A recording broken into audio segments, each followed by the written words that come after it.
following is a production of the Department of Broadcasting and Journalism at Western Illinois University.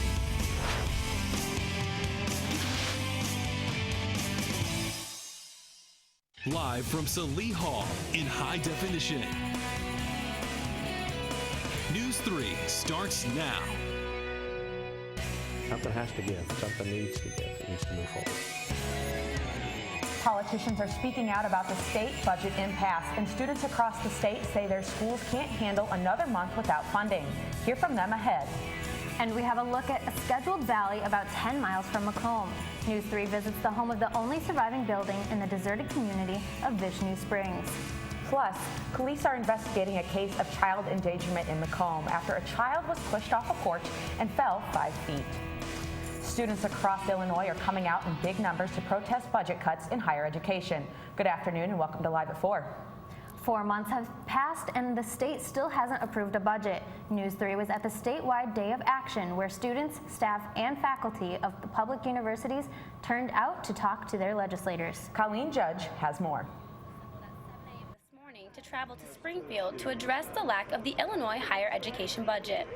I think all of us in SGA who are here today are very excited to be here. I mean, obviously it's sad to be here on these kind of terms, you know, this far into the fiscal year without a budget, but definitely excited to be here. Hopefully we can get a bunch accomplished. Hopefully we can start the process and move things along so that a budget gets passed. University of Illinois Student Body President Mitch Dickey organized the event just 2.5 weeks ago. I started just activating the network of people that I knew from the state of Illinois and all my friends in student government and friends just at universities that were active. And I said, hey, this is something that's really important. I need you to organize your campus. Let's get people down here. This is really important and we all know it. And I mean, this what we had today, the testament is a testament to how important this is. 250 students that are here today in Springfield to talk to the legislators on a school day, woke up early in the morning to come do this. And there's plenty more of students that wanted to come that just couldn't make it. They couldn't find transportation from their university or college. There's a lot of students this impacts, and this is something that's really important to a lot of students. Illinois State Senator John Sullivan agrees with the importance of MAP grant funding. We have to hear from more students and more, quite frankly, parents. I have 4 children. All of them were beneficiaries of MAP funding, so I know as a parent how important that is, right? And I think that the pressure needs to be ratcheted up. It needs to come from parents, it needs to come from students, it needs to come from the colleges and the universities and the public in general. They need to say enough is enough. For News 3, I'm Colleen Judge. Macomb Mayor Mike Inman says the budget cuts are not only affecting the university, but all people who are relying on state services. Inman told News 3 he's very supportive of the students traveling down to Springfield to inform legislators how important higher education is to them. I'm grateful for the fact that the SGA has taken on the lobbying effort that they're going to undertake down at Springfield. I think that's a great opportunity for these students to stand up and be heard. Something I encouraged them to do when we met earlier in the semester, and I'm glad that they took that as a good sign, and they're going to make it happen. We're very supportive of that. The budget impasse has been affecting WIU as the university has recently made budget cuts to student organizations. Those cuts are now starting to be felt by many organizations around campus. News 3's Jason Chauvin has more on how organizations are adjusting. The recent budget cuts for WIU has gotten the attention of many people in the university, but not all organizations were caught off guard by this. Wasn't surprised. I figured something like that would come about, but of course having the conversation of potentially losing my assistantship, obviously I was not too fond about, but fortunately that didn't happen. We were able to retain. Well, I wasn't really surprised because all the rumors going around, school doesn't have money, the school didn't get the money that they're supposed to get from the state. Organizations are dealing with the cuts in different ways, each knowing they will lose things that they were once able to afford. Really the ways that it has affected us is departmentally, with like fiscal support for travel, hotel, like room and board, and like the per diem for our professional development activities. Probably like one tournament because you have to account how much it costs to get into the tournament, then count travel. So that's a lot of money. So that's about maybe one tournament already, and the money's already gone. Now that the budget cuts have been announced, the real question is how the organizations will adjust. do those in the future as well. So we really put a big effort into fundraising, and we were fortunate enough to have some fundraising like dropped in on us with the men's basketball, like working concessions, things like that. You just have to look at your budget closer, you know, and just determine what tournaments we can get into. And depending on other orgs, it determines on what you can do. You know, what costs too much, what costs a little bit.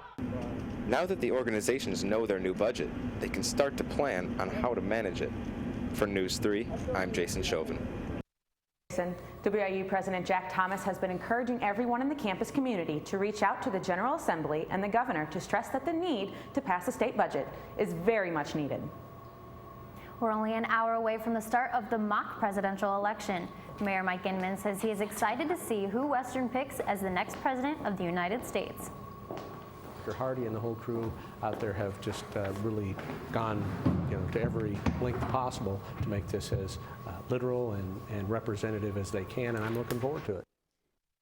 The student campaigns are heating up for the mock election, and just like traditional political fashion, rivalries have intensified around campus. Representatives from the Hillary Clinton mock campaign found their promotional chalk drawings defaced this morning. Additions to such as anyone but Hillary and Hillary Clinton sucks were made to the campaign art that was drawn last night. DeVille Syrup-Skady is with the Clinton mock campaign. She says, "I think what happened today was very disappointing. By defacing our positive writings around campus, I feel as though the other representatives have tainted the image of their candidate. I believe every campaign has the right to promote their candidate to the best of their ability, and I hope this doesn't continue." As of 2 p.m. today, no one has taken responsibility for the defacement. A century ago, Vishnu Springs attracted many people, offering hotel accommodations to overnight guests and municipal spring waters to those who sought them. Today, Vishnu Springs is owned by the Western Illinois University Foundation. News 3 Jose Gonzalez visited the deserted community many people don't even know about. Jose? Thank you, guys. I knew a little about Vishnu Springs before I arrived to the site. Here's a look at what I discovered during that beautiful Sunday morning. Hidden deep in the woods of the Tennessee Township is a place known as Vishnu Springs.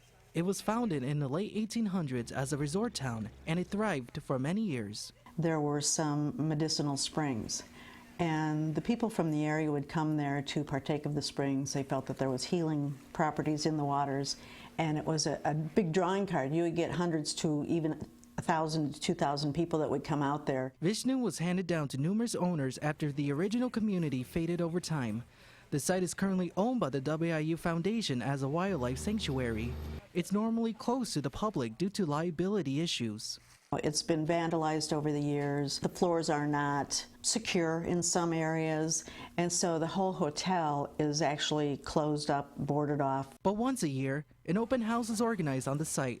Over 300 people showed up that Sunday. We see lots of interesting people coming here, mostly people that have never been here, but some returning guests, and some people come, and I've had people show me pictures. For many, it was their first time visiting the area, while others recall living here during their youths. And then I can also remember my dad and his friend Albert building like the 107, 8 steps or whatever it was to get across up the hill over there, and that was a lot of labor of love. The success of the open houses, Marla says, is a way to preserve the memory of what occurred in McDonough County. So it's just the mystique, it's the peacefulness of the valley, it's some place that has historic value to the community, and there's a lot of people that would like to see that site kept as is and maybe restored someday or made into a usable, functioning building. For those who are not able to attend, you can search the official Vishnu Springs website at vishnusprings.org for more history of the area or make a donation to continue with future events. Thanks, Jose. Coming up on Live at 4, a local organization is fighting for pedestrian safety. What McDonough County YMCA is doing to protect their visitors. And the Macomb Police Department welcomes 2 new officers. We'll have more after this.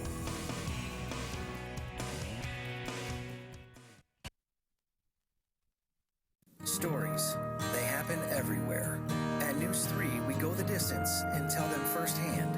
Across the region tornado tore through a neighborhood in Washington, Illinois. Across the state. Here at the state capitol in Springfield for the gubernatorial race. Across generations. We have a lot of people that are very dedicated. We're all volunteers. The stories that inform us, the stories that move us, the stories that matter from a fresh perspective.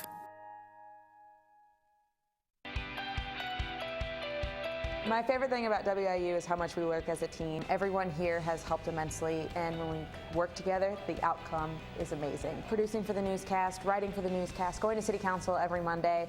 It's something that I've learned that it takes a team. There's no such thing as an I. If there's an I, then we know that something's going to go wrong. I really do believe WIU has prepared me for the outside world. I can't wait to see where I end up. I have to thank everyone that has been involved. You know, Jasmine Creighton, she has managed to help me overcome that scary part. And the way that you have a great show is not the content that you have, it's the people who you work with. And here at WIU, I have had a chance to work with some excellent people. Before the lights go on, dedication, teamwork, precision. Award-winning leadership brings you Macomb's only local TV newscast. On the air, live at 4, Friday mornings at 10, and online all the time. Our community, your community, News 3. Take a track and go. Stand by 3 for the push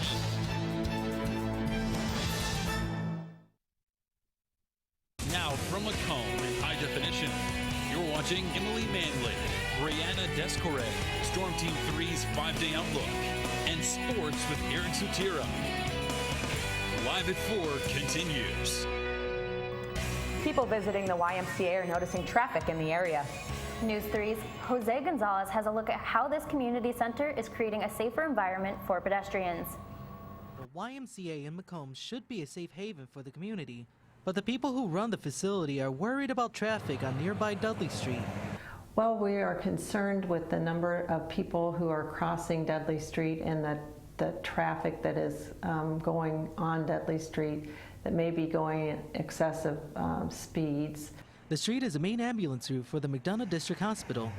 Carla says that some motorists are driving way above the 30-mile speed limit, taking advantage of the street's lack of traffic signals. They were unsuccessful to have an additional stop sign installed, but Carla says she hopes the survey will bring them a yellow crossing sign similar to the one right behind me. To combat this issue, they're setting up a survey and presenting their data to the city this week. The Illinois Department of Transportation will place devices on the road to count the number and size of vehicles that pass through.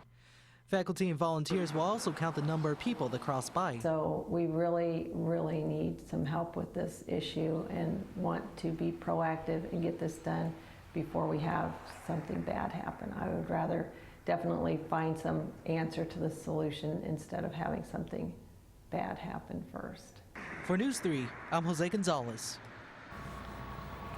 Man is facing charges after police say he pushed a child off his porch. Steve Jones is facing charges for aggravated battery of a child and reckless conduct. Police say the 11-year-old victim went to play with Jones' children. Jones later grabbed him by the back of the neck and pushed him down his porch stairs. Police say that Jones did have alcohol on his breath. There is no information regarding any injuries to the child. Macomb now has 2 new police officers. Adam Blasky and Gavin Steiger were sworn in at last night's City Council meeting. They were both in the Illinois Army National Guard. Blasky is from Joliet, Illinois. Prior to coming to Macomb, he worked as a community service officer in Joliet. Steiger is from Peoria, Illinois. He is currently a student at Western Illinois University and plans to finish his degree while employed with the Macomb Police Department. Yesterday marked the start of the courthouse median removal project. The construction will last 20 days and the city will remove more than 80 parking spots. The city agreed to remove the medians for emergency vehicles to have easier access around the square. Construction will be done by the middle of November. With temperatures in the high 70s today, it sure doesn't feel like Halloween is a week away. That's right, I'll be in the Storm Team's 3 Weather Center next to see if fall temps are in the future.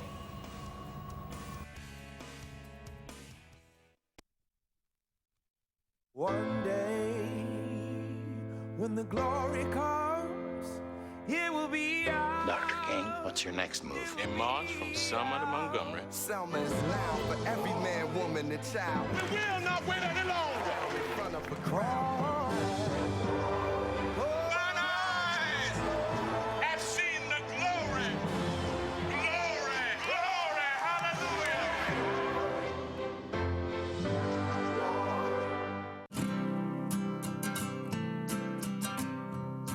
every day across America. Excess food is gathered by a network of good people at local food banks, giving hope to millions of children who struggle with hunger. They've earned their wings, and you can too. Together, we can solve child hunger. Support Feeding America and your local food bank at feedingamerica.org. I'm a teacher. Let me tell you what I make. I make learning a privilege, not a chore, and frustration a tool, not an obstacle. I make working hard seem easy and giving up impossible. I make an old subject feel like a fresh thought and unconventional methods common. I'm a teacher. I make more. So they say it's a man's world? I don't see anybody's name on it. While they were doing their thing, we slowly changed all that. Today, women can do anything men can do. And there's one thing we're even better at.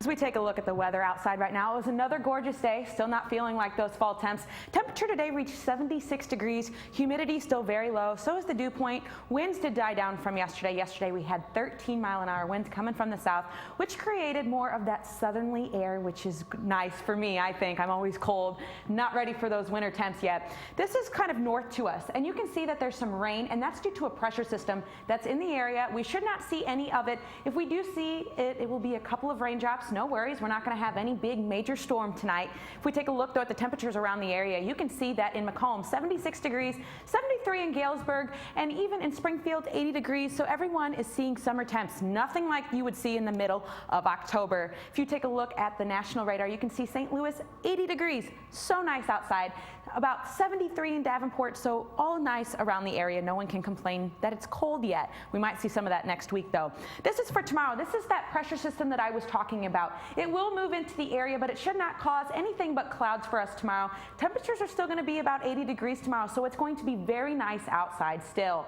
This is for tomorrow night. You can see that there is going to be that high pressure system right behind me here. You can see though that it's still not going to affect any of us. Winds will still be south tomorrow. For tonight, you can see that we will have a low of 56 degrees, partly cloudy, and that's that pressure system that is to the north of us right now. Winds will die down to about 5 to 10 miles per hour. And then tomorrow we will hit a high of 79 degrees, quite warm outside. Winds 10 to 15 miles per hour. Very nice outside. If we take a look at the 5-day forecast, you can see that we're going to keep these 70-degree temps for quite some time. Finally on Sunday, we're going to go down a little bit and we will see some temperature dropping, but by Friday and Saturday, and that's where we're going to see some rain come into the area. You can see that that's going to be a cold front that moves into the system, but you know, we're still not going to see those frost-like temperatures that we saw this weekend. I know when I walked outside Saturday morning, I was so cold. I did not like that at all. But those temperatures are gone for a little bit, so you know, let's go enjoy it while we can. Yeah, I enjoyed the weather today very much. Oh, it was awesome outside. Very, very nice. Very beautiful. Oh yeah. And coming up in sports, lots of action on Saturday. The Bombers tried to keep their playoff hopes alive as they took on Mater D on the road. The Western Illinois men's soccer team put up big numbers at John McKenzie Alumni Field against Eastern Illinois. And the Leatherneck football team continued to do damage in the FCS rankings as they took on the University of Northern Iowa Panthers. All that and more right after the break.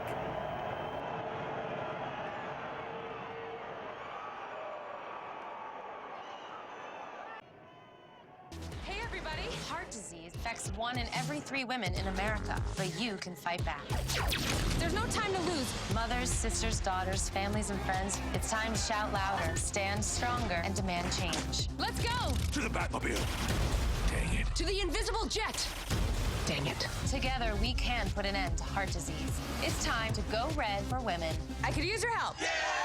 Learn more from the American Heart Association at www.goredforwomen.org. What do you think it would be like to teach? Chances are, you have no idea. Everybody look up. Teachers today are breaking down obstacles, finding innovative ways to instill old lessons, proving that greatness can be found in everyday places, and that you don't need to be famous to be unforgettable. That's what it's like to teach. What did you want to be when you grew up? Now, how do you make it happen? Think purple, think success, think Western Illinois University.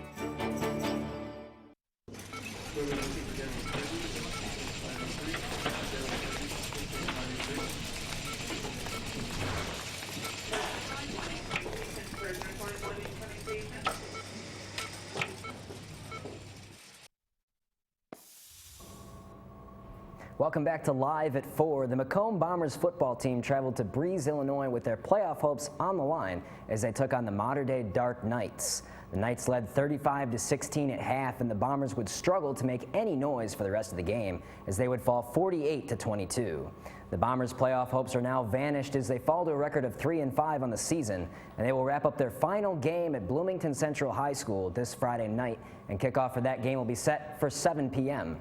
To college soccer now, wrong sport. The Leatherneck men's soccer team took on Eastern Illinois University on Saturday, and let's head to John Mackenzie Alumni Field for the highlights. A little chilly to start the game, but Western would heat things up real quick. Diego Lopez puts it into the center right to Drew Whalen, who is in the perfect position to get his 7th goal on the season. And then we'll see less than 5 minutes later as Fernando Ponchico crosses it into the center for Whalen, who says, "Thank you, may I have another?" and puts this one right past Eastern's keeper. Western up 2-0 in the first. And then we'll move to the second half as it's Jacob Bjornsson finding, guess who again? It's Drew Whalen. Just too much to handle for the Panthers as he'll get his 3rd goal of the game, and Western goes up 3-0. Western will go up then 4-0 now as Samuel Worsley passes it off to Jacob Bevan in the center, and that one goes right around the goalie, and Bevan will get his 4th goal of the season.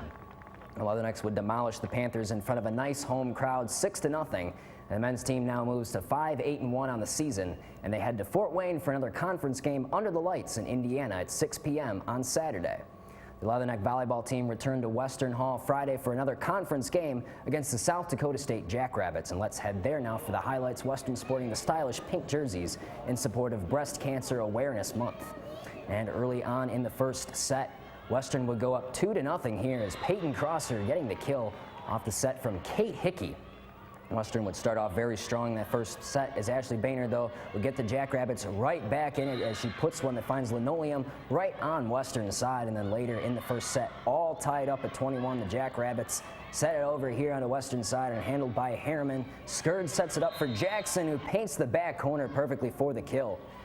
And Western would win the first set, start the second set off here as Skurd to Jackson again. She'll get the kill. The Jackrabbits would come right back, though, as Michaela Hora setting it up for Boehner, who gets the Jackrabbits right back into the game. And then we'll move to the 4th set now. Western down 24-19 in need of a comeback, setting up to Matson Munger for Michaela Hora again, and she finds the corner for the match point and the win for the Jackrabbits. Western would fall to the Jackrabbits 3-1 and are now 3-19 on the season. The next contest is tonight at Western Hall against Omaha. Game time will be at 6 p.m., so in about an hour and a half. Western Illinois football team looked to ruin the University of Northern Iowa's homecoming on the road in the Unidome on Saturday. And from the start, things looked rough for the FCS 12-ranked Panthers. Down to the Leatherneck 24-yard line, Aaron Diggs picks off quarterback Cole Morgan's pass, and he'll take it all the way to the house to put Western up early in the first 7-0. And that would be Aaron Diggs' first interception on the season. And we'll see later in the first half as it's the Nico Watson Express rumbling down the tracks to the end zone for another Leatherneck touchdown. And Western would go up 14-0, shocking the crowd and following a field goal by the Panthers. Still not done yet as it's Joey Borzolino. He'd say, how you doing, sir? Nice to meet you. Thanks for the pass right there. And then as Western here, Trent Norvell, 3rd quarter, steps back to pass, and it is picked off by DeAndre Hall. And he'll take it all the way to the house for the touchdown. And Western's defense then would continue to struggle here as Aaron Bailey would run up the middle for a Panthers touchdown. and they would try the two-point conversion right after that, and that would fail, though. Score would become 21-19 with 6 minutes left in the fourth. And Western, though, would bounce right back under 3 to play. Nathan Knuffman makes a short field goal to give the Leather Knights a little more breathing room, 24-19, and then UNI would get possession with 2:56 left on the clock. And Aaron Bailey would make a huge mistake as his pass gets intercepted by David Griffith, and Western would go on to win 24-19. Leather Knights now are ranked number 20 in the FCS, and this is the first time they have been ranked since 2010. The next contest will be this Saturday at number 3 ISU, and we'll see if they can knock off another ranked opponent. Kickoff is set for 2 p.m. And on a side note, guys, Jason Aldean's drummer was actually part of the halftime show there at the Unit Dome on Saturday. Really? That's awesome. Yeah. That's really neat. Hopefully it was good. It was actually a pretty good performance, yes, by him, just like the Leather Knights performance on the field. Oh, good one. Right. Thanks so much, Eric. One app has taken inspiration from Tinder, but it's not for dating. Find out what this app means for shelter puppies everywhere next.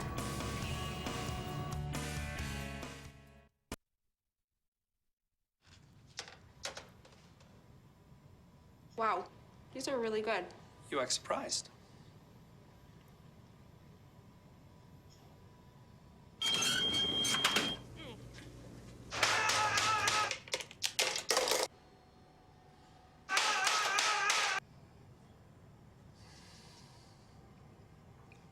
Practice makes perfect. You don't have to be perfect to be a perfect parent. There are thousands of teens in foster care who don't need perfection. They need you. Cracked out.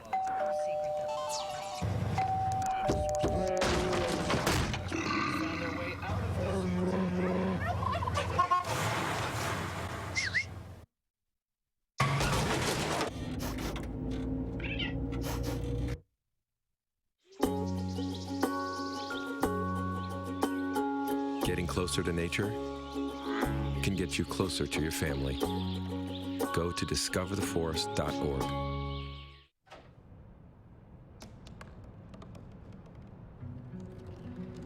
They said I couldn't dream. Called me a piece of trash and swore that's all I'd ever be.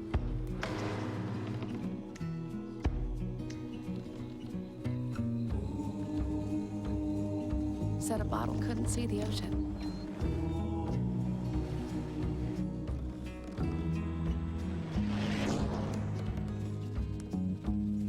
Give up. Go back to the dumpster.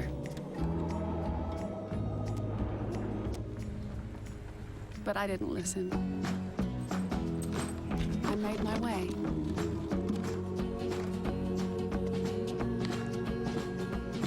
And now, I am what I've always wanted to be.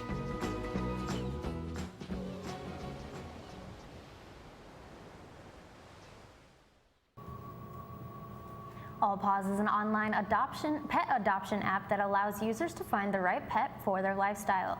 People can find all kinds of pets from dogs, cats, rabbits, and even horses. You can swipe right on a variety of pets. Even if you find a pet that you like, the app gives you direct contact to the shelter. The site features more than 200,000 adoptable pets and user files to find pets in your area. That's really awesome. That's really cool. Right? How awesome is that? I'm going to have to try that, you know, swipe that right. Maybe you'll make a match, Emily. Maybe you'll make a match. Oh, thanks, Eric. Thanks, Eric. Let's take a look at the final forecast for this evening. 56 degrees tonight. Winds will die down a little bit. Mostly cloudy, and that's due to the rain that is a little bit north to us. Tomorrow, though, 80 degrees again. How nice. Today we hit about 77. Tomorrow we're going to be even warmer. Winds do pick back up a little bit, 10 miles per hour, and it's from the south, so it's still going to be super nice outside. If we take a look, though, at the 5-day forecast, you can see that the temps start to go down slowly, so we could be back in those fall forecasts. We're thinking that we might have another frost by early next week. So, you know I put my plants back outside this weekend. I might have to take them back in this week. But very nice. We could see some showers, though, on Friday and Saturday. So, get outside, enjoy the beautiful weather. It is absolutely gorgeous outside. Yes, most definitely. It is. It's just fantastic. That's all from our studios today. But we're just 30 minutes away from our live coverage of the WIU mock presidential election. You can watch us online via our YouTube channel, News3 WIU. We'll also be posting updates on Facebook and Twitter. Thank you for joining us today. I'm Emily Manley. And for Eric Sutera, I'm Brianna Descure. And from all of us here at News3, have a great evening.